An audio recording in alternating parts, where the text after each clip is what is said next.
With me here in Bendigo Street, Collingwood, is the opposition leader, Daniel Andrews. Overnight, I think this whole issue of the tunnel and the restructuring of the roads has turned into a major, perhaps the major issue for the next state election, which is November next year.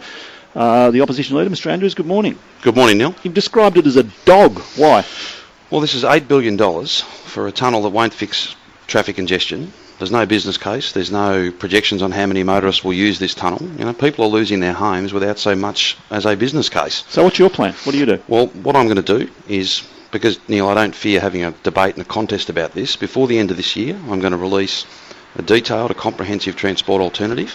I don't think any opposition leader, any alternative premier has done that before, and we can have a debate and a discussion, and the Victorian community can decide which plan is better. That, however, does rest on Dennis Napthine agreeing to defer signing the contracts for this $8 billion dud just 8 weeks. You see, he intends to sign up to this road, a road that no one voted for, a road that won't fix congestion, a road that defers every other transport project, public transport and roads, for decades, just 2 months before Victorians vote. Well, he says he won't delay it. What do you do? You've locked into it, aren't you? Well, It's just a bit of a political stunt. Not at all. Not at all. Because if he signs it, you're locked in. Oh, true, but we've got the tunnel, it works, but we didn't want it. Well, I don't know that it does work. Well, maybe it does. I don't know that it does work. It's not going to make things worse, Well, is it? the thing is this, Neil. If you spend all your eggs, if you spend all your money, put all your eggs in one basket, and it's the wrong basket, then it doesn't work, does it? The alternatives, there are many alternatives, and all of them go on the back burner. All of them are consigned to the never, because Dennis Napthine will only proceed with this project. The Victorian community didn't vote for Dennis Napthine. They didn't vote for this tunnel. If he defers signing the contracts for 8 weeks, let's let Victorians decide. Is part of the answer from your point of view a train to Doncaster? Well, I don't want to be ruling things in and out, and I don't want to be speculating on our alternative. It'll be out there 12 months before the election, so I'll announce it rather than speculate on it. But I think, and I've always thought, a balanced approach where you invest in public transport, in better road infrastructure, in the suburbs, in the centre of Melbourne, in country Victoria, right across the state. That's what we need, not one project with no business case, no traffic projections, no mandate, and no solution to traffic congestion. Will you, well, in general terms, you won't go to specifics, will you be able to introduce a policy that does not demolish houses? Well, look, I'll put it to you this way. I can't think of anything more disrespectful than bulldozing people's homes without so much as a business case. And that's exactly what Dennis Napthine's doing. And the question is, I wonder what Dennis Napthine would say if the bulldozer was going through his home without so much as a business case. I think he'd be upset about that. But in fairness, your government did exactly the same thing last time out in Footscray, and it has to happen in some cases, doesn't it? Well, look, I'm not for a moment going to say that no property would ever be compulsorily acquired under a Labor government. That'd be just foolish. But you've got to be able to look residents in the eye and say, this is what we need, here's the evidence, here are the facts. Dennis Napthine can't do that. I'm very interested. He was happy to ring into your program today, Neil. He didn't come down here like I have. You know, if this is even half the road, half the project that Dennis Napthine says it is, defer the contracts by 8 weeks and let Victorians decide. So you can't guarantee that your option won't also lead to the removal of houses, maybe even these houses? Well, no, I can guarantee that these houses won't be removed because this project, this dog project, will not be part of our transport alternative. So what do you do? Look out on the freeway at the moment and Alexander Parade, it's chock-a-block, and what is it, 9:20? Well, Neil, this is the real issue. $8 billion on one project, and this is not an east-west link, it's east-east. There's no west in this.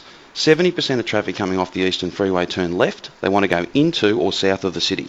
Now that's why, for instance, the state government have had to sweeten the deal with the private sector to get this thing up. We bear all the risk. The state bears all the risk. If the toll revenue is not there, have a guess who pays? The state of Victoria.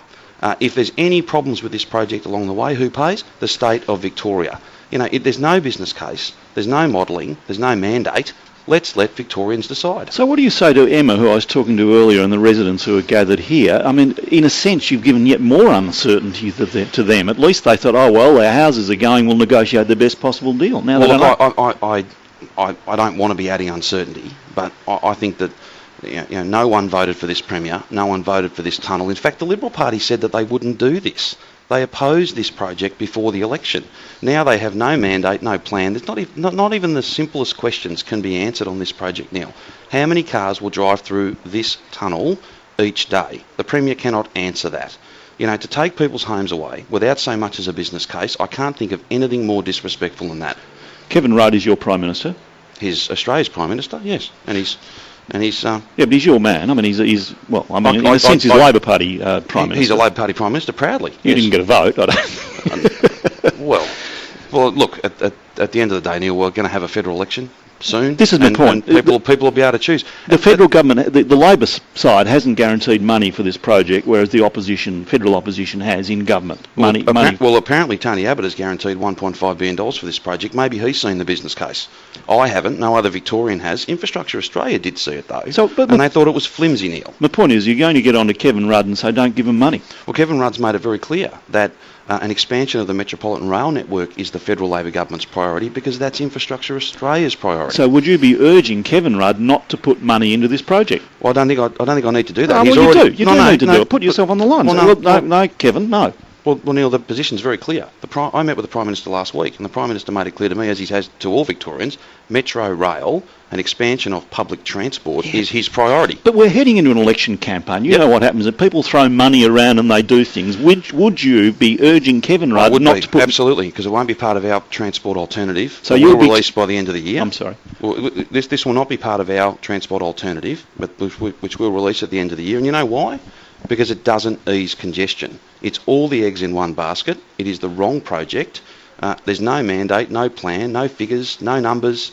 You know, Dennis Napthine, if it's half the project he thinks it is, let Victorians decide. I'm not afraid to put our plan before the Victorian community a year before they vote. Let's see if Dennis Napthine's up to that challenge as well. Just to get that clear, you are urging Kevin Rudd not to put money into it. Correct. But what I'm saying to you is I don't think he needs to. He's made it very clear that the rail expansion, that public transport is his priority, and Infrastructure Australia's priority. Things do change during election campaigns. Well, lots of things change, but I'll tell you what won't change. The traffic congestion, after $8 billion is sunk into this road, this tunnel, $1 million a metre, Neil. That's how much this costs, and it won't fix congestion. It is not the right project, and it will not be part of Labor's transport alternative. Let's give Victorians a vote. Let's give Victorians a choice. That's the challenge for Dennis Napthine today. $1 million a metre? Well, that's right. Really? You worked it out? Probably more than that, actually, I think. It's about 6 to 8 billion. There's another part of the issue. Is it 6 billion, 7 billion, 8 billion? You know, these are only thousands of millions of dollars, Neil. Thank you very much for coming down here. I appreciate your time. It is going to be one of the key issues of the state election, isn't it? Well, I certainly hope so. If Dennis Napthine accepts my challenge and defers signing contracts for 8 weeks, it can be absolutely at the centre of the next election. Thank you very much for your time. Thanks, Neil. Daniel Andrews, the state opposition leader.